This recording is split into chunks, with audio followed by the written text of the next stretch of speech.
విశాఖను ఐటీ హబ్గా మార్చడం ద్వారా రానున్న రోజుల్లో 1,00,000 ఉద్యోగాలు క్రియేట్ చేస్తామన్నారు ఏపీ సీఎం చంద్రబాబు. విశాఖ పర్యటనలో ఆయన 4 ఐటీ కంపెనీలను ప్రారంభించారు. దీంతో పాటు ఏపీ పర్యాటక శాఖ ప్రతిష్టాత్మకంగా నిర్వహిస్తున్న వైజాగ్ యాటింగ్ ఫెస్టివల్ను లాంఛనంగా ప్రారంభించారు.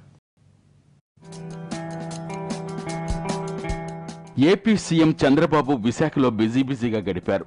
ఒకరోజు పర్యటనకు వచ్చిన ఆయన నోవాటెల్లో నిర్వహించిన ఐఐఎం 2వ స్నాతకోత్సవానికి ముఖ్య అతిథిగా పాల్గొన్నారు. ఐఐఎంలో ఎంబీఏ పూర్తి చేసిన 45 మంది విద్యార్థులకు డిగ్రీలు, పతకాలు ప్రదానం చేశారు.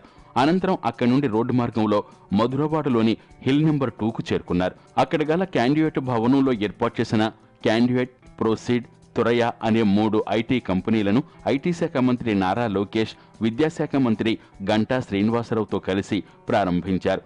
రాష్ట్రం ఏర్పడిన తొలినాళ్లలో విశాఖను హుదూద్ తుఫాను అతలాకుతలం చేసిందన్న బాబు ఉక్కు సంకల్పంతో పనిచేసి మళ్లీ పూర్వ వైభవం తెచ్చామన్నారు. ప్రపంచంలో చాలా దేశాలున్నాయి, చాలా మంది ఇన్సెంటివ్స్ ఇస్తున్నారు.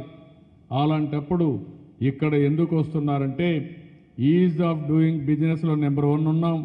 నీతి ఈ ప్రభుత్వం అన్ని సమస్యలు కానీ క్లియరెన్స్ ఇస్తున్నాయి కాబట్టి అందరూ మన దగ్గరికి వచ్చే పరిస్థితి ఉంది. మన మీద నమ్మకంతో వస్తున్నారు. ఆ విషయం మీరు గుర్తుపెట్టుకోవాలి.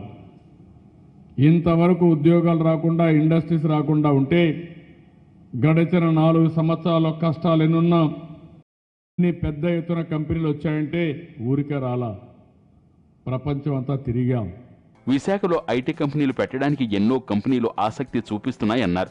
అయితే కొన్ని రాజకీయ పార్టీలు దాన్ని నేరంగా చిత్రీకరించి విశాఖ బ్రాండ్ ఇమేజ్ను దెబ్బతీస్తున్నారన్నారు.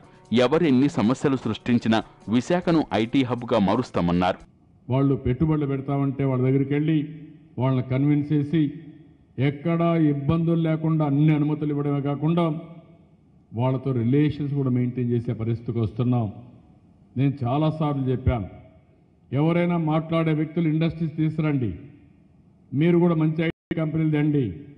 నేను తప్పకుండా మీరు ఎవరు తెచ్చారని లెక్క పెట్టుకోకుండా పూర్తిగా సహకరించే బాధ్యత, వాళ్ళకు కూడా అందరితో ఇచ్చిన ఇన్సెంటివ్స్ ఇచ్చి వారిని గౌరవించే బాధ్యత కూడా చేస్తాం. అనంతరం టెక్ మహీంద్రకు చేరుకున్నారు సీఎం చంద్రబాబు. ఫార్చ్యూన్ 500 జాబితాలో ఒకటైన ఫ్రాంక్ టెంపుల్టన్ ఐటీ కంపెనీను ప్రారంభించారు. ఇలాంటి పెద్ద కంపెనీల రాకతో విశాఖ ప్రొఫైల్ మారుతుందన్నారు చంద్రబాబు. ఈ కంపెనీ ద్వారా 2,500 హై అండ్ డేటా సైంటిస్ట్ ఉద్యోగాలు రాబోతున్నాయన్నారు. అనంతరం అక్కడి నుండి ఆర్కే బీచ్లో గల ప్యాసింజర్ జెట్టీకు చేరుకుని వైజాగ్ యాటింగ్ ఫెస్టివల్ను లాంఛనంగా ప్రారంభించారు. దేశంలో మొట్టమొదటిసారిగా నిర్వహిస్తున్న ఈ యాటింగ్ ఫెస్టివల్ వల్ల విశాఖ ఖ్యాతి అంతర్జాతీయ స్థాయిలో నిలబడుతుందన్నారు.